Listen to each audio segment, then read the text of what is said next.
एक समय की बात है। किसी नगर में एक साहूकार रहता था। उसके घर में धन की तो कोई कमी नहीं थी, लेकिन उसके कोई संतान नहीं थे।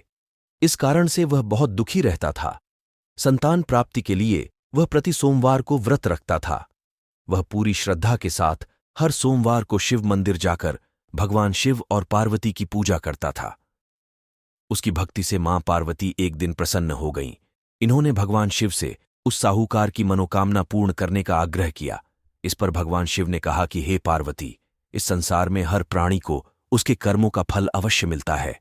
जिसके भाग्य में जो हो उसे भोगना ही पड़े रहता है।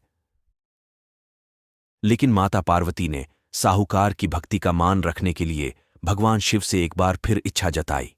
शिवजी ने माता पार्वती के आग्रह पर साहूकार को पुत्र प्राप्ति का वरदान तो दिया, साथ ही यह भी कहा कि उसके बालक की आयु केवल 12 वर्ष की ही होगी। साहूकार माता पार्वती और भगवान शिव की बातचीत को सुन रहा था। उसे भगवान के इस बात से न तो खुशी थी और न ही दुख। वह हमेशा की तरह शिवजी की पूजा करता रहा। कुछ समय बीत जाने के बाद साहूकार के घर एक पुत्र का जन्म हुआ। जब उस बालक की उम्र 11 वर्ष हुई तो उसे पढ़ाई के लिए काशी भेज दिया गया। साहूकार ने पुत्र के मामा को बहुत सारा धन देकर उसे काशी विद्या प्राप्ति के लिए ले जाने को कहा। साथ ही मार्ग में यज्ञ कराते हुए जाने का आश्वासन दिया। साथ ही यज्ञ स्थल पर ब्राह्मणों को भोजन कराने और दक्षिणा देने को भी कहा। दोनों मामा भांजे साहूकार के निर्देश अनुसार यज्ञ कराते और ब्राह्मणों को दान दक्षिणा देते काशी की ओर चल पड़े। रात में एक नगर पड़ रहा जहां किसी राजा की कन्या का विवाह हो रहा था, लेकिन जिस राजकुमार से उसका विवाह होने वाला था वह एक आंख से काना था। राजकुमार के पिता ने अपने पुत्र के काना होने की बात को छुपाने के लिए एक चाल सोची। साहूकार के पुत्र को देखकर उसने सोचा, क्यों न इस लड्डे को दूल्हा बनाकर राजकुमारी से विवाह करा दूं। विवाह के बाद इसको धन देकर विदा कर दूंगा, फिर राजकुमारी को अपने नगर ले जाऊंगा। इसी तरह वह साहूकार लड्ढके को दूल्हे के वस्त्र पहनाकर राजकुमारी से विवाह करा दिया। लेकिन साहूकार का पुत्र ईमानदार था। उसे यह बात अच्छी नहीं लगी।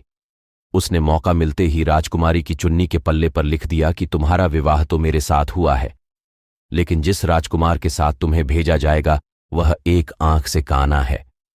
मैं तो काशी पढ़ने जा रहा हूं। जब राजकुमारी ने चुन्नी पर लिखी बातें पर ही तो उसने अपने माता पिता को यह बात बताई। फिर राजा ने अपनी पुत्री को विदा नहीं किया। बारात को वापस लौटा दी गई। दूसरी ओर मामा के साथ साहूकार का पुत्र काशी पहुंचा। वहां जाकर उन्होंने यज्ञ किया।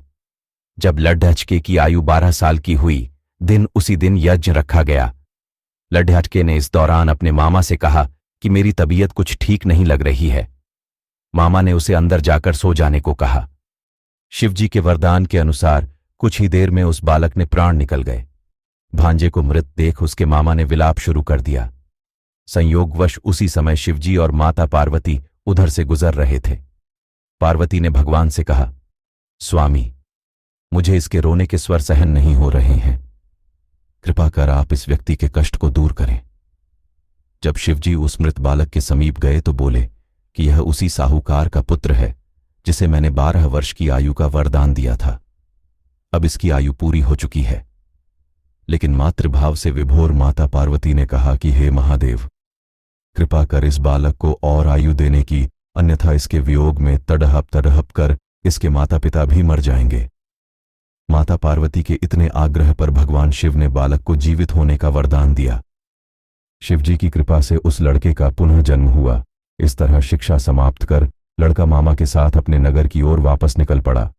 दोनों साथ चलते हुए उसी नगर में पहुंचे जहां लड़के का विवाह हुआ था। राजा ने लड़के को वहां पहुंचते ही पहचान लिया। फिर महल में ले जाकर उसकी खूब खातिरदारी की ओर अपनी पुत्री को विदा किया। इधर भूखे प्यासे रहकर साहूकार और उसकी पत्नी अपने बेटे की प्रतीक्षा कर रहे थे।